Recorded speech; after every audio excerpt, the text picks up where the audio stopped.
Hey, welcome to Shipbreakers, a Stars Without Numbers revised actual play. If this is your first encounter with us, there's a two-part Episode 0 campaign prep if you want to know more about the characters and the world before we begin. If you're watching on YouTube, check the description section for links to the Discord and documents related to the campaign. We are the crew of the Golden Goose, a salvage frigate, and this is an exploration of the Cress Wayside sector. I'm going to go up here across the top and just ask who we all are and a little bit about our character. We're going to start in the same direction I waved. So, KainDamael, who are you and who are you playing? I am KainDamael. You can find me on Arthur's Discord, and that's basically it. I am playing MINERVA, and an AI that has discovered that 600 years have passed, trapped on the side of a rock. Ludemann. All right, well, I'm Ludemann. You can find me on AP's Discord as well, and I am playing Quentin Alexander Polk IV, a human psychic from the Psionic Academy, which, yeah. Okay. Dunamis. Hey everyone, I'm Dunamis, sometimes Dunami5 if that happens. I'll respond to both. It happens a lot. You can find me on AP's Discord as well. It's about the only spot you'll find me. And I'm playing a normal human. So his name is Vandorn Vantis, goes by the nickname Van-Vee. He's a pilot and a little bit of a techie, and has some family issues. Don't we all, though? Don't we all? Now, I feel really bad for making fun of Netflix for turning all of their shows into being about family, because this show will also be about family. Let's get started then. We follow the camera from slowly fading in to a docking bay, sealed. An enormous salvage frigate, perhaps slightly longer than your standard frigate, is attached to a station's docking arm, holding it in place. Some of the lighting flickers a little bit before the spotlight finally catches the tag on the side of the ship, LAS Golden Goose. From the middle of the ship's sort of strangely bulbous midsection, down comes a passenger elevator where three figures who, while speaking with each other, begin walking towards the interior exit of the docking bay, further into whatever station this is. Equipment, some scattered cargo containers, like trolleys and lifts abound throughout this space, but they are all empty, leaving an echo as all three walk. As the three of you clear one particular cargo container, the camera is following you from the side shot, and from behind that container, dominating the center of the frame all of a sudden, is a man wearing a breathing mask, holding a shotgun, who suddenly steps around the side and points the shotgun. He aims down the iron sights. Turning towards him, directly sighted in the middle of it, is Quentin. So we just get Quentin's surprised face as a man with a breathing mask, shotgun pointed towards you, begins shouting very loudly, "Control crystal! Now! Give it to me!" Hold on. Your face freezes in black and white, and it zooms out, and we see that this is a picture in a manila folder that has been opened that contains some of your vital statistics. It's got more pictures of you, like, walking around doing various things. It has, like, your observed biopsionic powers in one of those, like, anime style, you have a 0 in some ratings and, like, a 1 or a 2 in other ratings, so it creates, like, a weird star shape. The camera continues to pull back. It is a dark, smoky room, and a adult white male in a business suit is sitting above a single light shining down over what feels very investigatorial. Coming into the light on the other side of the table is a woman in a business suit with olive skin who puts her hands out wide in a power stance that matches her power business suit and blazer. And she says, "All right, Johnson, give me the rundown on this guy." And he says, "Quentin Alexander Polk. Some people say he's a maverick. He's the captain of this particular ship. Psionic, pretty weak, but his genetic line's strong. He's a wanderer. This wife came over our records. I think we're going to want somebody like him." And she just like waves her hand. And as she waves it, like it's like a Minority Report. She waves it and the whole screen flickers out and cuts back to Quentin's face in the center of the crosshairs. "Quentin, what would you like to do with a shotgun in your face and a man shouting, 'Control crystal, now!'" I feel like, yeah, he drops basically whatever he's holding and immediately goes for the control crystal. Van-Vee, I Minerva. think he's holding a book, like a paper book, by the way. What do the two of you want to do as Quentin suddenly just like drops a duffel bag and probably several more objects out of his hands? So this control crystal, this guy's demanding, is he basically like shouting for the keys to the ship? Is that what he's asking? He wants the keys to the ship that you have salvaged and brought back here. You repoed a shuttle and you're turning the shuttle in. You have the control crystal for that shuttle. Do we know the name of the person we repoed? Whose ship it was? Yes, his name Would we have recognized him? Yeah, that's what I'm wondering. Is it whoever this is not the person you repoed it from. They may be related. I mean, this guy is also like 6 foot tall, wearing like a plaid jumpsuit. It's disgusting to look at. You know, it's like a spacer's jumpsuit, but it's intentionally but made with like weaving stripes of red, green, and black. You can't see their face through the space mask, but it's definitely not Jameson Tolley, whose shuttle you have just repoed. Okay. Interesting. I think Van-Vee would be like, whoa, hey partner, hold on now. What's all this about here? He takes the shotgun and points it at you, and he goes, "Get on your knees now!"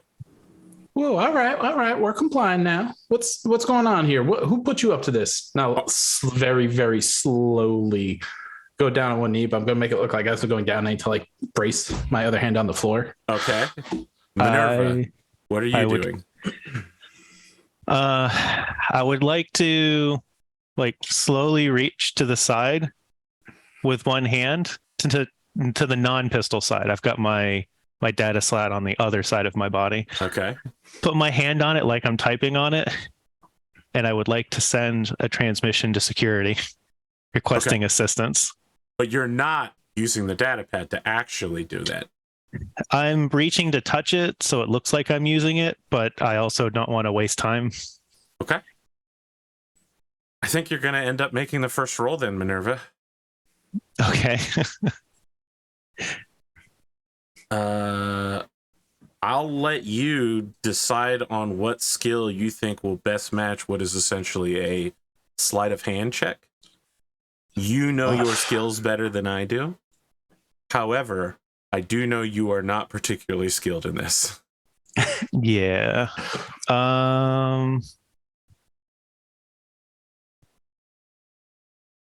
Man, with this abridged list, it's definitely not going to be a program roll as much as I'd like it to be. No, there's no way this will be a program roll. Absolutely not.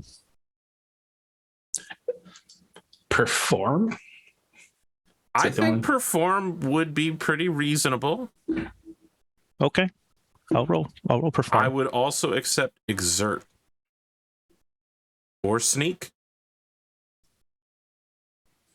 Oh, yeah. Sneak sounds good. I'll roll sneak. Okay. Show me those bones. Using dexterity? Yeah, I'll buy that. That's an appropriate statistic to apply to the... Ooh. So it's not about whether he believes you're really typing on the pad or not. He turns the shotgun once more on you, and we get the black and white image of your face in a dossier. And the woman says, all right, tell me about the woman. And Johnson says, Minerva Blaze, orphan, raised by a government bureaucrat. She's been on and off the record for some time. Doesn't really seem to have a lot of skills. Recently, she signed on to the crew as a electronics expert. Her life experience doesn't really match up to that, but you know, people can have wild card skills. Plus, I'm not sure that Quentin is actually like good at this, but I'm still recommending them for the project. And then she's just like, no. He's now flipping between all of you like someone tapping shoulder buttons on a controller for who he's going to shoot first. But Quentin, you have the control crystal out. And Van-Vee, you sound like you're about to reach for something, is what I got from you.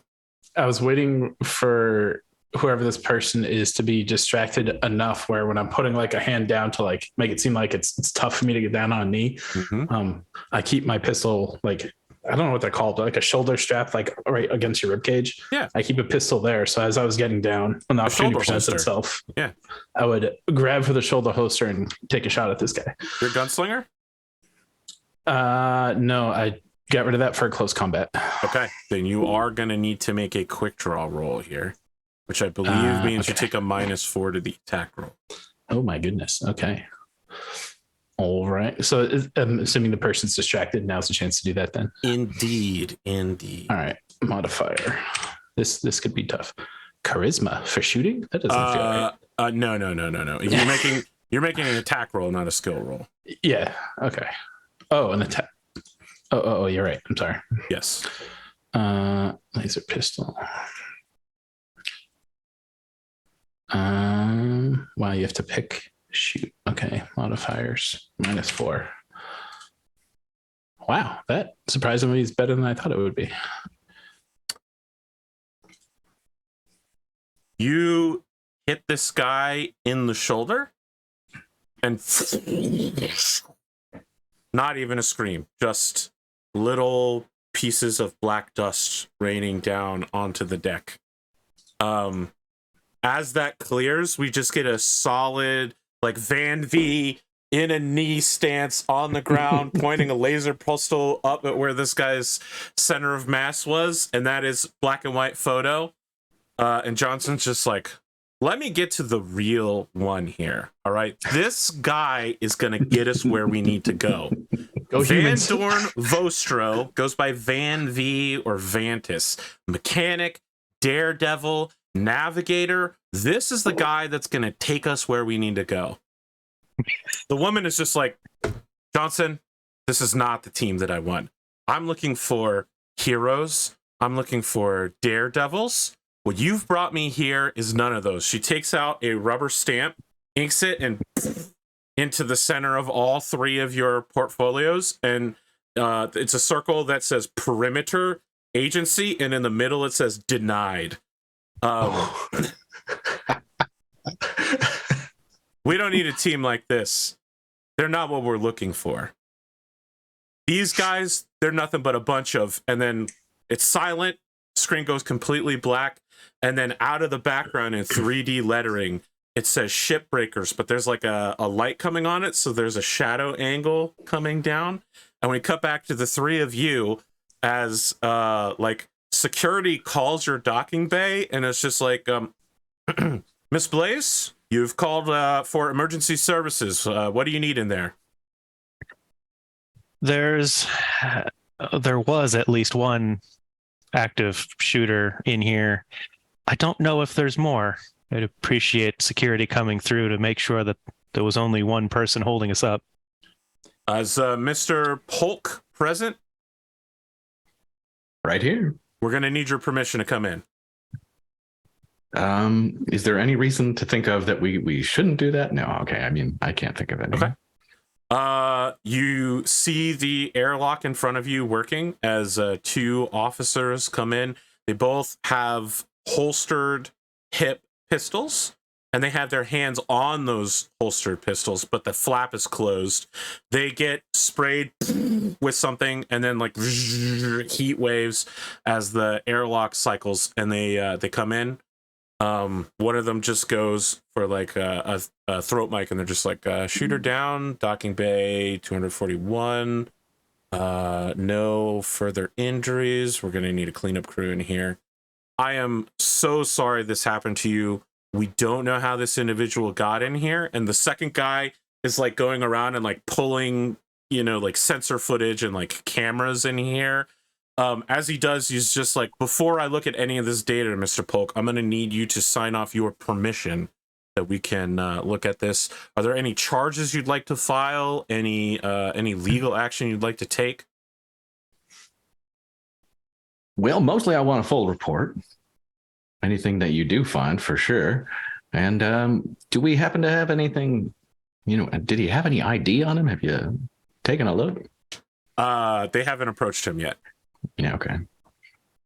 I do have just one question. Did anyone get that shot on film? I mean, did you see that? They're still waiting for Quentin to give them explicit permission to access the data in here. Yeah, this is a lot of permissioning. So I assume this is related to the diplomatic immunity, it is. Right? Like aspect, right? Yeah. Okay. Yeah. So I provide like temporary permission, right? With like revocable security keys, right? So the first guy comes over and he starts policing the body, just like gathering up what's left of his suit, the shotgun, just like removing the ammunition from the shotgun and then removing the chambered double rounds. The first guy, though, flicks a hollow screen over to you, Vandorn, of you from like 3 different angles in slow motion, just like and then I'm gonna need at least 20 copies of each one of those angles. So the thing is, the laser beam is invisible to the human eye, right? It's not invisible laser length. So he adds a filter overlay of the heat blast, you know, so you can see it, but it's literally just like no laser, 1 frame of laser, no laser. You know, it's okay without the laser too, because then I could sell this as a headshot. No one will know the difference. So, what, you know, I'll just take 20 copies if you got them. I love that we found one of the like, you know, police officers who's a part-time content creator.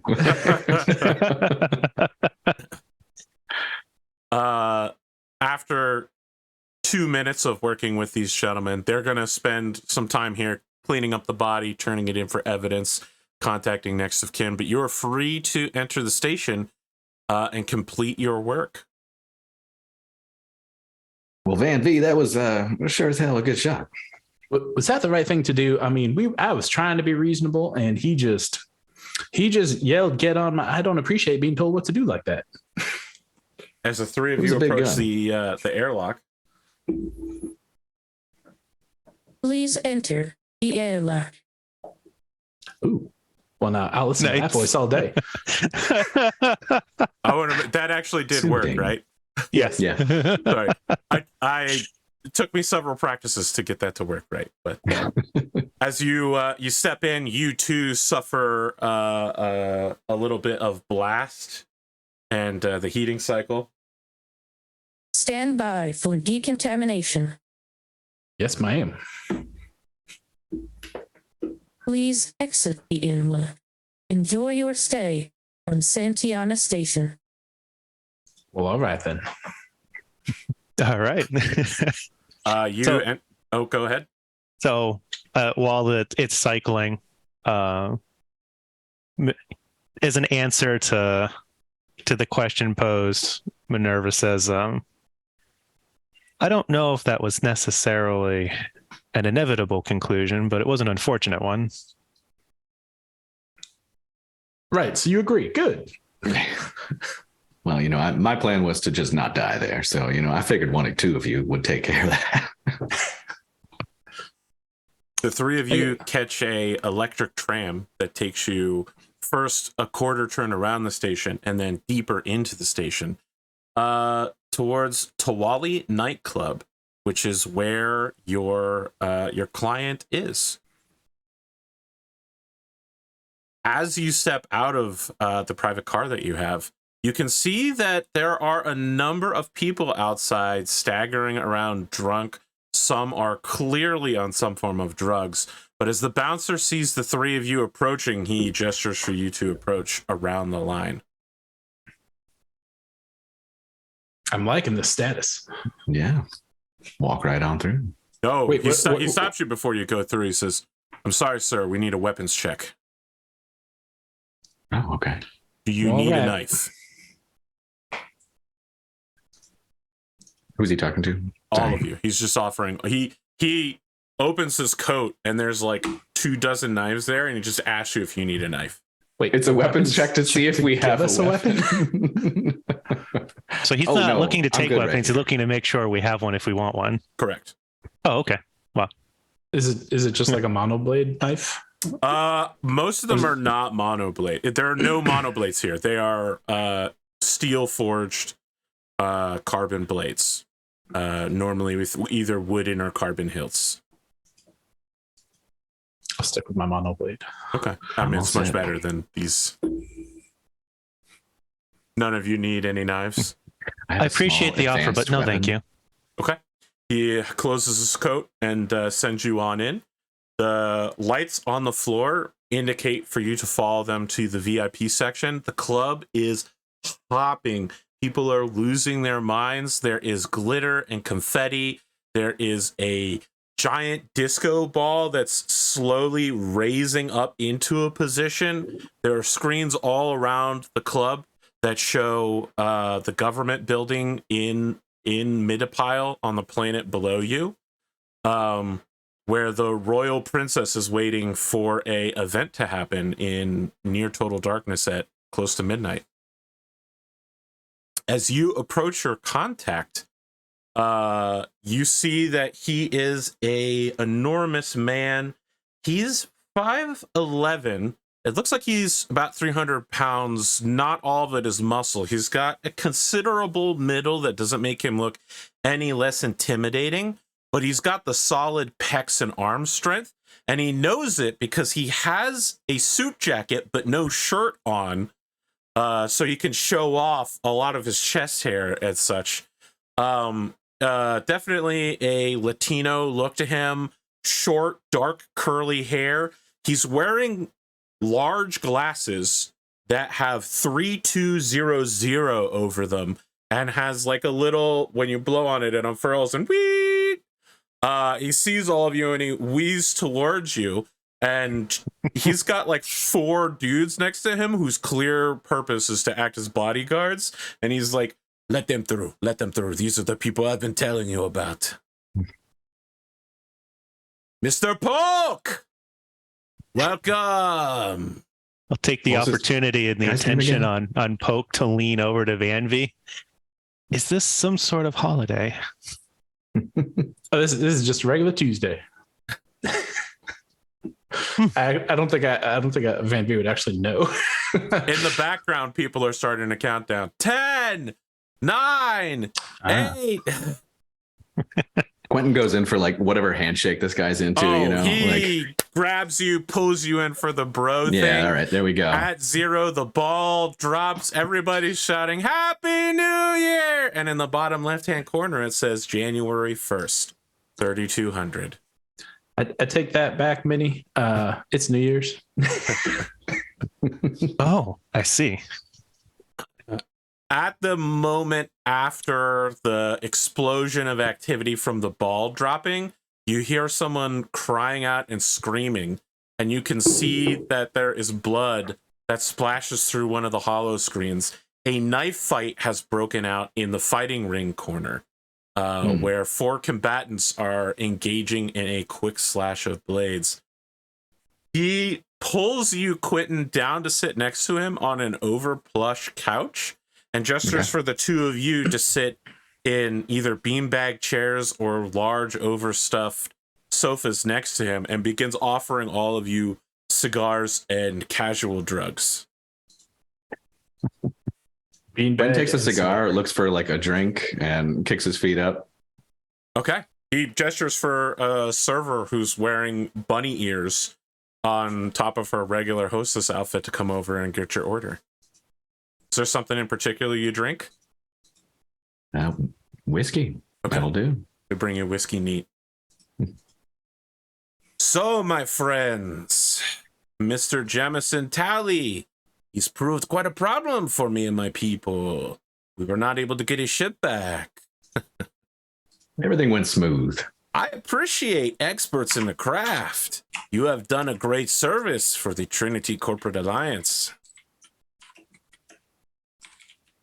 Well, that's what we look to do. You know, Van-Vee here, he's a big part. He deserves a credit here. He kept things together at the end. Do you know anything about the incident that we just occurred in the docking bay? Any My chance you heard something? In law enforcement have informed me that Mr. Tally's uncle was upset at the loss of their spacecraft.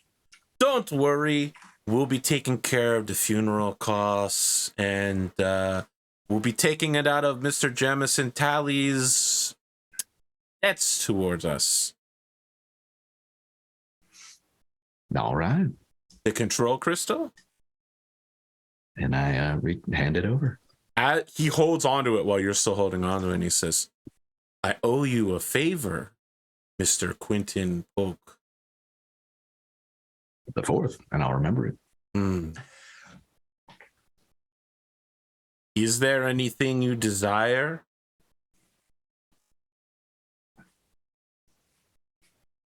Well, that'd be pretty boring if there wasn't. Let me say this. If you get into trouble, law enforcement trouble down the way, whether it's here or elsewhere, use the name Trinity Corporate Alliance with whatever officers you find yourself entangled with. It's a one-time get-out-of-jail-free card. We'll know if you use it more than once. All right. Noted. And if there's any time you want to cash the favor, I'm right here on Santiana.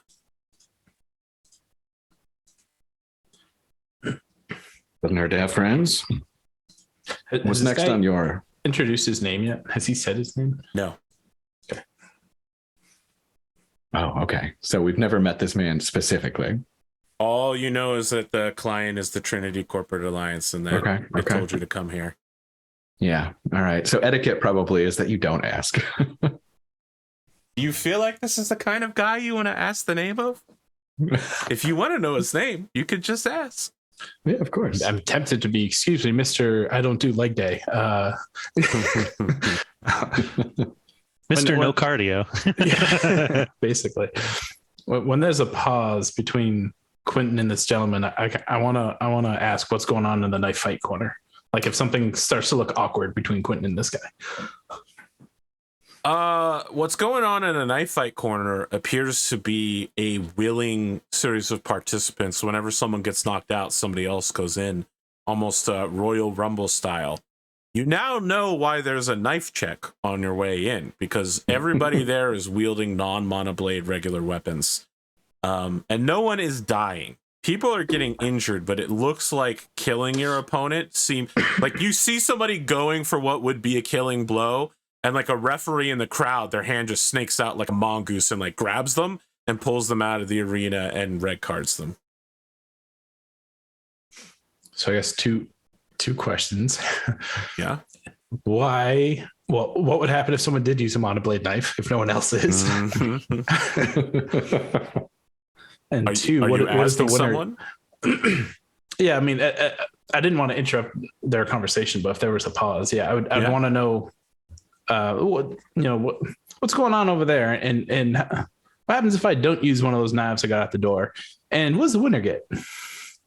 My friend, you don't want to get involved in that. I just like winning.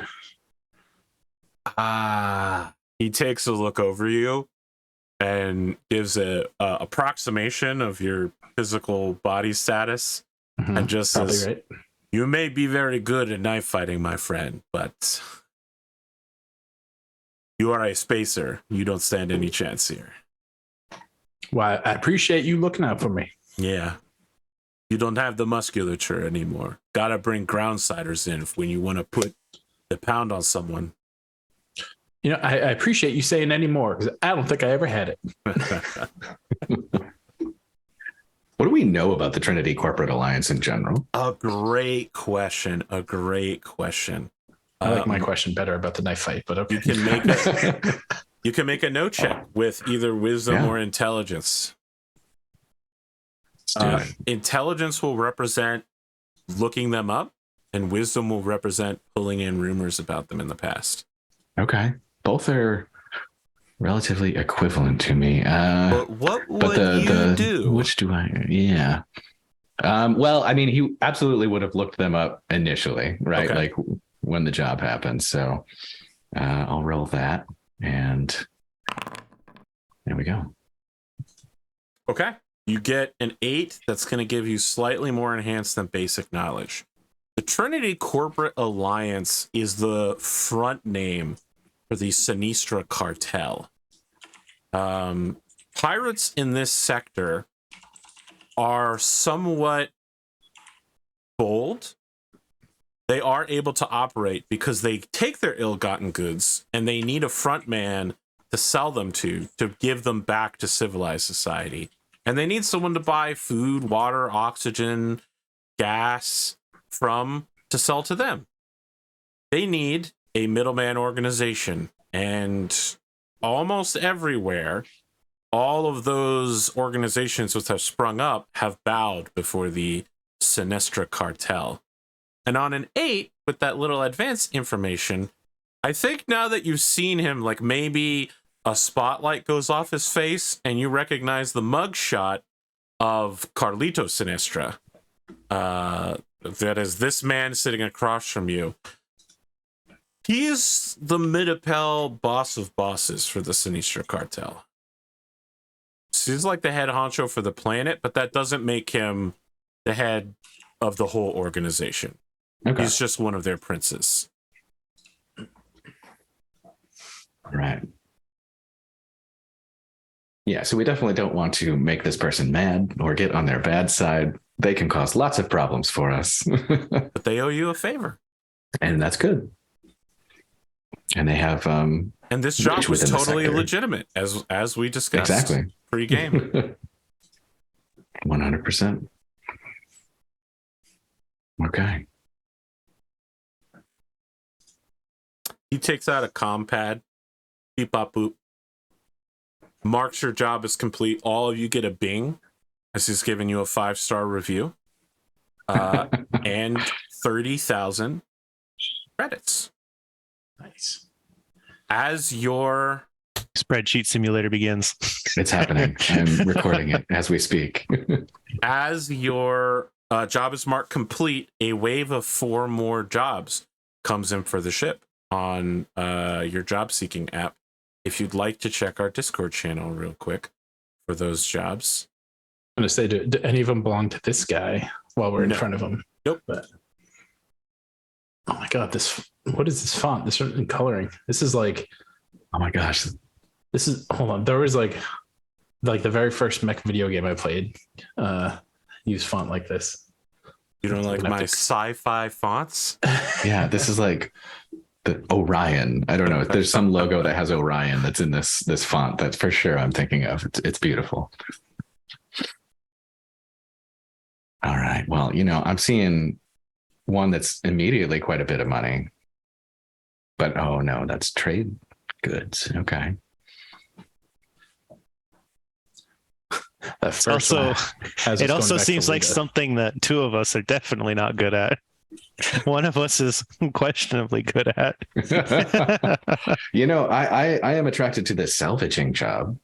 That seems to be interesting.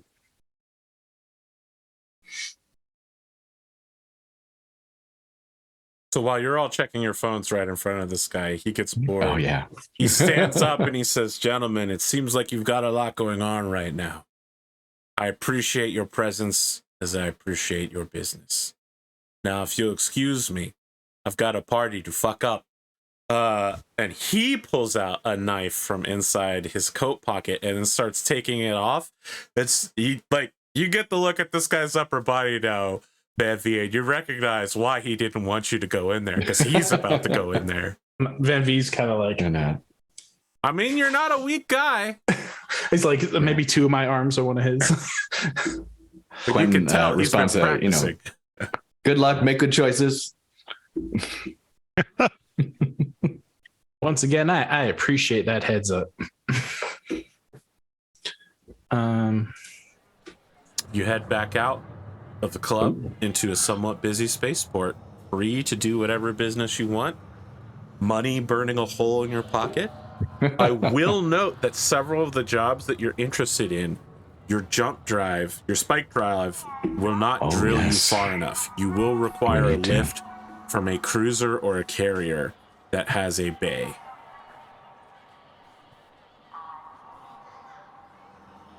But we have fuel to do. If we expend the can do 2 fuel and jumps. tanks, we could do multiple jumps. Yes, but you can't jump to an empty sector of space willingly. Oh. So if you want to make a 2-sector jump across an empty space, you have to do it in someone else's ship. Gotcha. You have to dock with them. Okay. If you had Starfarer level 2, you would be able to push your drive up to an extra jump, which I thought you had, but you do not in fact have.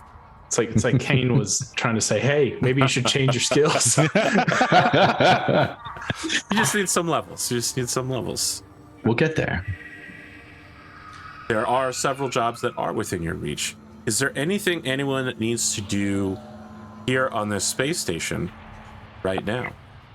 I think MINERVA, as far as choosing a job, MINERVA's not bothered by any of these jobs and really sort of sees it as, what does the captain want to pick up? In addition, each of you has some messages waiting for you. I've sent Dunamis and Kain their messages on Discord. Quentin, you have a message from Finana Fleet Systems indicating that your payment has been successfully processed for this month and that they look forward to a continued business relationship for the next 10 years and a timely payment schedule. Paperwork, love it. It's got like a little fish that like dances in the corner of the message as long as you've got it open. It's like animated to move between 2 positions. Fun. I'll turn to the other 2 and say, well, folks, we got paid, so how we want to divvy this up? Right now, it's all in the group account. We got 30,000. Y'all need some spending cash? I seem to recall that we might need to have some taxes done, something like that. Your taxes, all of your taxes are paid for this year. Oh, nice. Before now, yeah. Yeah. So, Sweet. well, If we roughly play speaking, for a whole calendar year, it will be a different matter. All we have to do is keep up bit the longer. Oath of Vendel Steel pace and we'll be fine. roughly speaking, we're looking at about like 16,500 per month in just like minimum maintenance for the ship and our debt. So maintenance is done on a 6-month schedule. It is, yeah. But I we're gonna understand put you're that in an setting the escrow money account. aside. Yes, I understand. Sure. I don't think I have any immediate needs. If you just want to hold on to that for me, Quentin, I'm good with that. All right. Well, how about we transfer 1,000 to everybody and leave the rest in. That works for me. I do have some. So help me understand the difference between the space station we're on and the other space stations around Midpile. Like how many are we talking? So this is a fairly large space station that can hold at least 50,000 people on it. There are several other space stations. Your family owns a small, probably the smallest station that's still considered a space station, the Banerjee class, in something very close to geostationary orbit over the planet Midpile. There's a lot of orbital habitats, which are basically just like cargo containers that people live in, and then shuttle to and from for space business. That said, the asteroid belt has 3 major space stations, Midipile, of course, has this space station, Santiana, a refueling station, and then there is the moon, which has a moon base and low gravity, so you can land. Even ships that couldn't normally land on a planet can land on the moon.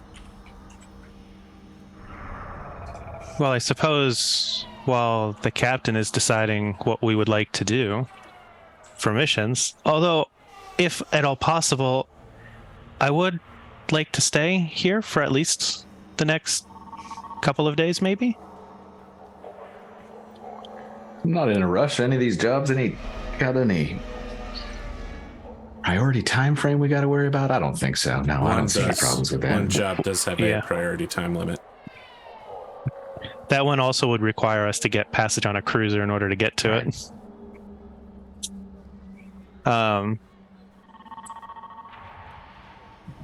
Well, Van-Vee, if you're not busy, I think I would like to catch up on music. Would you like to come with me? Music. Now that's something I think we can have a nice, deep, intelligent conversation about.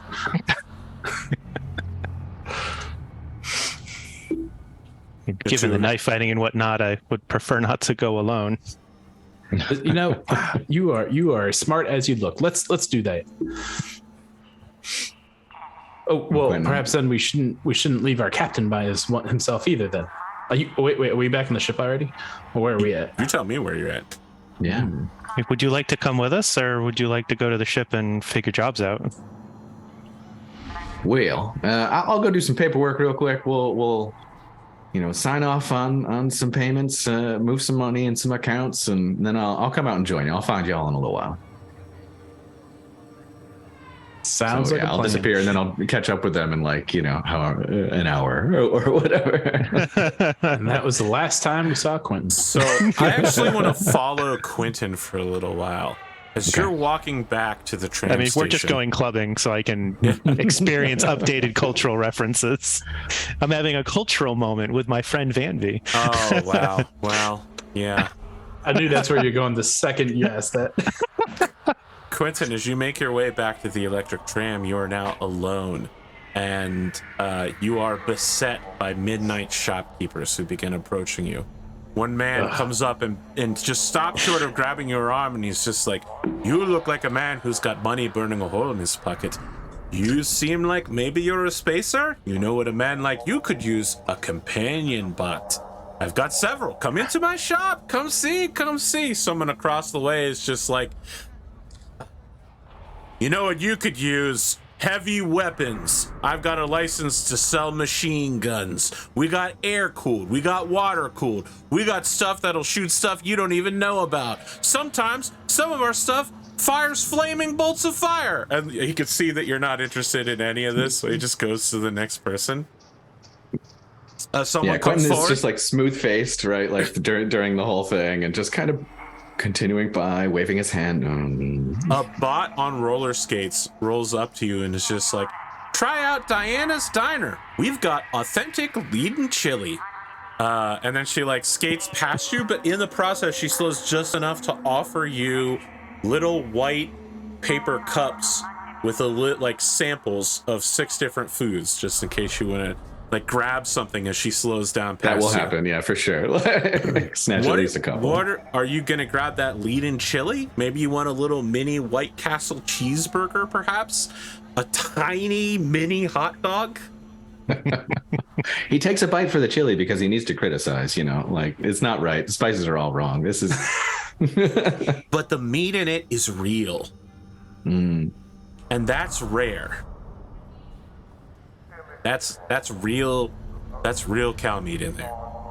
Okay, there is a memory of home. There is that breath that sort of, he can smell it, and it's manure.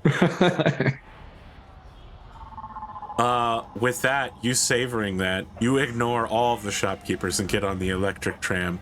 And as your tram heads away, the screen wipes to black, and we'll be back after a short break, 5 minutes into the second and final half. Stick around, friends.